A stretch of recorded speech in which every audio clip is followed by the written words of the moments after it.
Ok, bonjour Pips. Donc, on va faire un débrief rapide par rapport à la prestation d'Amon Ramadan et de Capo Soldat.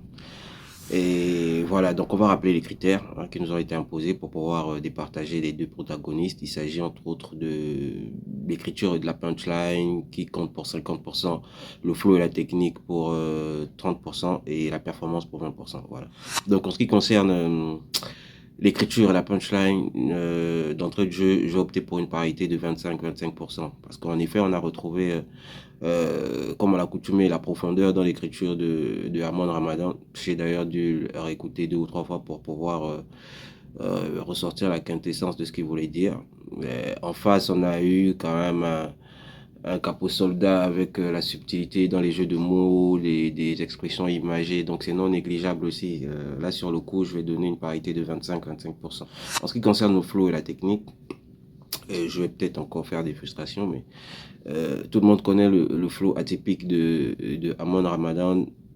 C'est non négligeable. Mais sur le coup, j'avoue que j'ai plutôt ressenti comme un effet de récitation, tu vois. C'était pas dans le contexte quand même d'un clash, battle et tout, etc.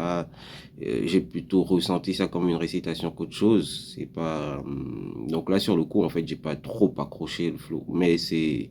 D'aucuns diront que c'était pas mal. Mais là, sur le coup, j'ai pas trop accroché. En face, on a eu un flow de Capo Soldat posé avec beaucoup d'assurance qui a pu faire ressortir aussi pas mal de techniques. Donc, je vais donner mon point en ce qui concerne le flow et la technique à Capo Soldat. Performance des deux côtés, j'ai retrouvé de l'énergie. Donc, c'est toujours ce que je recherche parce que l'issue de ce battle, ce sera forcément un face-à-face. Et pour ça, il faut vraiment vendre, faut pouvoir vendre son potentiel et tout, etc. Tu peux pas venir dans un battle, déjà rien que par définition, ça veut dire, et tout, etc. Donc, des deux côtés, il y a eu de l'énergie, il faut l'avouer. Et là, je vais encore opter pour une parité, donc de 10%, 10%.